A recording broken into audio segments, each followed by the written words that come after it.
அன்பிற்கினி அருமையான பெருமக்களை, சில காலகட்டங்கள்ல தெரிந்தே சில பாவங்களை துணிச்சலோடு பெருமிதத்தோடு செய்யக்கூடிய சில முஸ்லிம்கள் இன்றைய காலகட்டத்தில் இருக்கிறாங்க. அல்லாஹ் பாதுகாக்கணும். அதுல ஒரு காலகட்டம் தான் இந்த புத்தாண்டு என்பது. இன்னும் ஒரு சில தினங்கள்ல புத்தாண்டு வர இருக்குது. புத்தாண்டை கொண்டாடுவதற்கு இருக்கக்கூடிய அந்த மக்கள் கூட இன்னும் தயாராகல. யார் தயாராயிட்டாங்க? நம்ம மக்கள் தயாராயிட்டாங்க. நம்ம சமுதாயத்தில் இருக்கக்கூடிய சில இளைஞர்கள் இப்பவே எங்க போறது? கோவாக்கு போலாமா, பெங்களூர் போலாமா, சென்னை போலாமா, எங்க போகலாம்? ஓகே, என்ன மாதிரி செலிப்ரேட் பண்றது? நம்முடைய காசு பணத்தை எப்படி கரியாக்குறது?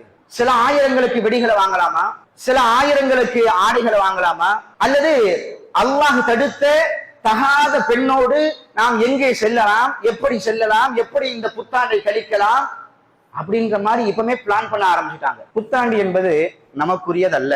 நமக்கு இஸ்லாமிய மார்க்கம் நம்முடைய சந்தோஷத்தை வெளிப்படுத்துறதுக்கும் நம்முடைய ஆனந்தத்தை வெளிப்படுத்துறதுக்கும் 2 தினங்களை தந்திருக்கிறாங்க. ஈதுல் அல்ஹா, ஈதுல் ஃபித்ர். சுப்ஹானல்லாஹ். இந்த உலகத்துல இந்த 2 நாட்களை போல, இந்த 2 பெருநாட்களை போல, இந்த 2 திருநாட்களை போல ஒரு திருநாளை பெருநாளை எந்த மதத்தவர்களும் பெற்றிருக்க முடியாது.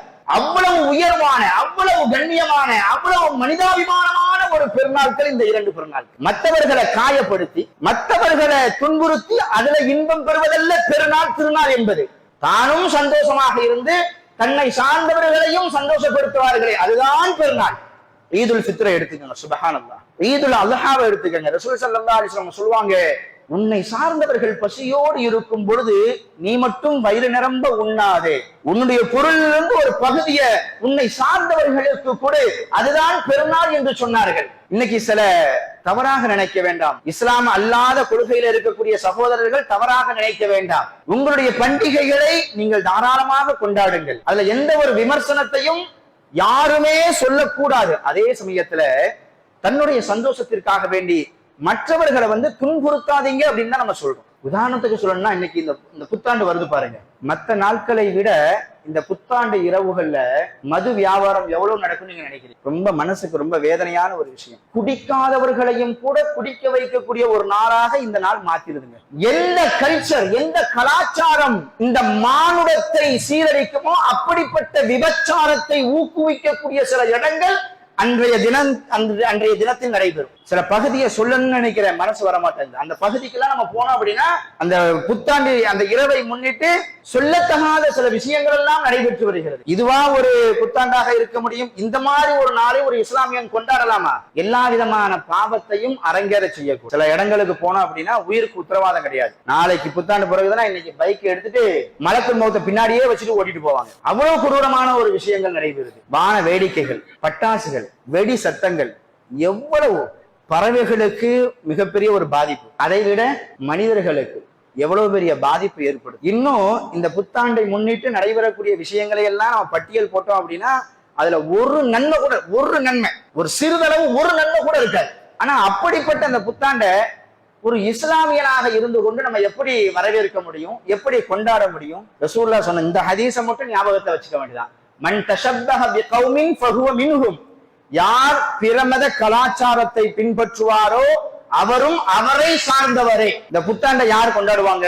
கிறிஸ்தவர்கள். இயேசு பிறப்பை முன்னிட்டு அதை ஒரு பண்டிகையா அவங்க கொண்டாடுறாங்க. அதை எடுத்து நம்ம கொண்டாடணும் அப்படின்னா நம்மளும் யாருக்கு ஒப்பானவர்களாக ஆகிருவோம்.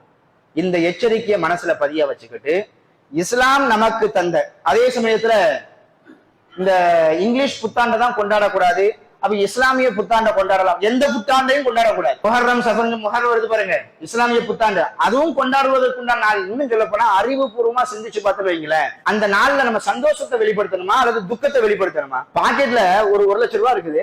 அந்த 1 லட்சம் ரூபாயில ஒரு 1000 ரூபாய் காலியா போயிடுச்சு. நம்ம என்ன செய்வோம்? அதை கொண்டாடுவோமா? 1000 ரூபாய் காலியாயிடுச்சு. என்ன செய்வோம்? ஐயோ 1000 ரூபாய் காலியா போயிடுச்சு, வருத்தம் தான். சாதாரண ஒரு பேப்பர் ஒரு 1000 ரூபாய் காலி ஆயிடுச்சுனாவே என்ன செஞ்சிடறோம்? கவலைப்படுறோம். விலை மதிக்க முடியாத வாழ்க்கைங்க. அதுல ஒரு வருஷம் நம்மளை விட்டு பிரிஞ்சு போயிடுச்சு. எவனாச்சும் வெடி வெடிச்சு கேக்கு வெட்டி கொண்டாடுவானா? இவனை வேற ஒரு பெரிய ஒரு முட்டாள்கரை யாராச்சும் இருக்க முடியுமா? எதை செய்தாலும் நம்மளா 6 அறிவு படைத்தவர்கள். எதை செஞ்சாலும் அதுல ஒரு லாஜிக் இருக்கணும், ஒரு அறிவுபூர்வமான விஷயங்கள் இருக்கணும். இவ்வளவு பெரிய விஷயம் நம்மளை விட்டு கடந்து போயிடுச்சு. ஐயோ ஒரு வருஷம் கடந்து போயிடுச்சு, இன்னும் நம்ம எவ்வளவு நாள் உயிரோட இருக்க போறோம்னு சொல்லி தெரியல. இருக்கிற நாட்கள் நல்லபடியா வாழ்வோம், யாருக்கும் உதவி செஞ்சு வாழாட்டாலும் உபத்திரம் செய்யாமலேயாச்சும் வாழுவோம் அப்படின்னு நம்ம படிப்பை பெற வேண்டிய அந்த நாள்ல இருந்து கேக்கு வெட்டி வெடி வெட்டி மற்றவங்களை போகும்போது பைக்கை கொண்டு ஏற்றி இப்படி இல்லாம கொண்டாடுவாங்க. அதனால இந்த மார்க்கத்திற்கு புறம்பான இந்த விஷயத்த முஸ்லிம்கள்ல யாரும் செய்யக்கூடாது. அப்படி செய்தால் அந்த நபிமொழி நம்முடைய சிந்தனைக்கு வரணும். இரண்டாவதாக